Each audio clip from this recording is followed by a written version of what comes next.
Ya pemirsa, kita hadirkan informasi lainnya untuk Anda. Di mana eksekusi pengosongan sejumlah rumah warga di Tambun Selatan Kabupaten Bekasi, Jawa Barat berbuntut panjang. Menteri ATR BPN Nusron Wahid menyebut pengusuran tersebut tidak sesuai dengan prosedur.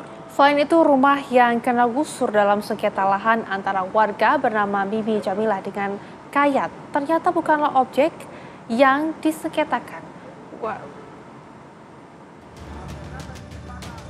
Gaduh eksekusi pengosongan sejumlah rumah warga di Tambun Selatan Kabupaten Bekasi, Jawa Barat berbuntut panjang. Menteri Agraria Tata Ruang Kepala Badan Pertanahan Nasional Nusron Wahid mendatangi rumah warga yang dieksekusi. Nusron bertemu dan berbincang dengan warga yang terancam kehilangan rumahnya. Menurut Nusron, eksekusi pengosongan rumah warga oleh pengadilan tidak sesuai prosedur. Sertifikat hak milik rumah yang dimiliki warga sah di mata hukum. Selain itu, Kementerian ATR BPN akan berupaya untuk mengembalikan hak masyarakat yang terdampak.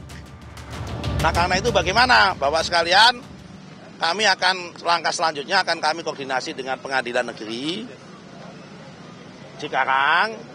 Kemudian kami akan panggil mediasi kepada pihak-pihak yang bersengketa, Mimi Jamilah kita panggil, keluarga Kayat kita panggil, dan sebagainya. Untuk apa? Pertama, mengganti, kami akan berusaha memperjuangkan mengganti rumah yang udah digusur.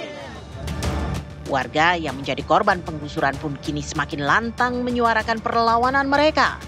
Kita tidak dilibatkan dalam kasus ini. Ya. Kita tidak terlibat sama sekali, kita juga nggak pernah dipanggil oleh pengadilan, oleh pihak manapun kita nggak pernah dipanggil. Tiba-tiba tanggal 18 Desember itu datanglah surat eksekusi pengosongan dengan sukarela. Kita bertanya-tanya kenapa kok begitu gitu kan? Kita kan membeli gitu kan. Ada proses hukum lebih lanjut kalau kita mau bicara pembatalan sertifikat. Oleh karenanya Klaster Setia Mekar Residen 2 pada waktu pelaksanaan eksekusi kita semua menolak. Kenapa? Karena mempertahankan hak yang menjadi kekuatan hukum yang sifatnya absolut, yaitu sertifikat hak kepemilikan tanah. Sebelumnya, proses eksekusi oleh pengadilan mendapatkan penolakan dari warga karena telah memiliki sertifikat hak milik dari Badan Pertanahan Nasional atas rumah yang mereka tempati. Di balik eksekusi rumah warga di Klaster Setia Mekar Bekasi, sengkarut sertifikat rumah terungkap. Lahan itu beberapa kali berganti pemilik. Salah satu pemilik memecah sertifikat lahan itu menjadi beberapa bidang sertifikat dan menjualnya. Belakangan, lahan yang digunakan untuk perumahan Klaster Setia Mekar ternyata menjadi bagian dari gugatan di Pengadilan Negeri Kabupaten Bekasi oleh salah satu ahli waris pemilik lahan sejak tahun 1996. Pengadilan lalu memenangkan gugatan ahli waris pemilik lahan terdahulu.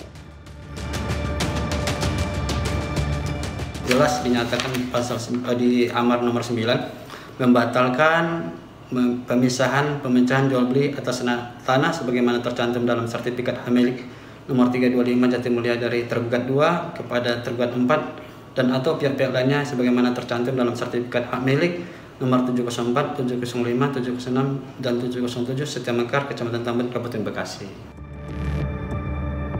Terdapat 27 bidang tanah yang tergusur, terdiri dari 19 unit rumah dan 8 unit ruko. Dari 19 unit rumah tersebut, 9 rumah masih dalam proses pembangunan. Tim TV One mengabarkan.